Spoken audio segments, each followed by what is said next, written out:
నమస్తే, welcome to news hour. నేను Rajendra. Detail చూస్తే తెలంగాణలో నిరుపేదలకు ఇల్లు కట్టించాలనే లక్ష్యంతో ప్రభుత్వం ఇందిరమ్మ ఇళ్ల నిర్మాణం చేపట్టిందని మంత్రి పొంగులేటి శ్రీనివాసరెడ్డి తెలిపారు. అర్హులకు మాత్రమే ఈ పథకం వర్తించాలని అధికారులకు పొంగులేటి శ్రీనివాస్ సూచించారు. ఇందులో ఎక్కడా తప్పు జరగకుండా చూసే బాధ్యత ఇంజనీర్లదేనంటూ మంత్రి తెలిపారు.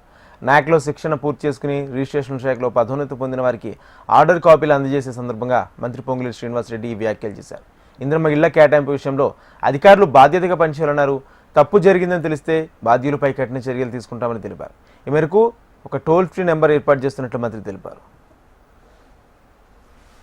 ఏదైతే ఈనాడు సెలక్షన్ జరుగుతుందో, మీరు వెళ్ళేసరికి సెలక్షన్ లిస్ట్ రెడీగా ఉంటుందో, సెలక్షన్ లిస్ట్ లో మీరు ఐడెంటిఫై చేసి తప్పు ఉందని చెప్పినా, ఈవెన్ కలెక్టర్ గారు అప్రూవ్ చేసినా దాన్ని క్యాన్సిల్ చేసేది అవుట్ రైట్ డెసిషన్ నేను తీసుకున్నా.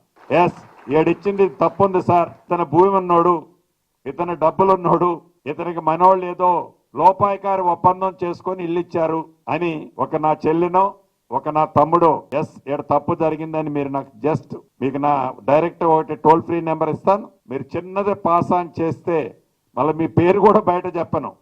నా సెక్రటరీ చెప్పినా, నా ఎండి చెప్పినా, నా ఈఎన్సీ చెప్పినా, ఎవరు చెప్పినా సరే డైరెక్ట్గానే నాది ఫోకస్ ఉంటుంది. Poorest of the poor.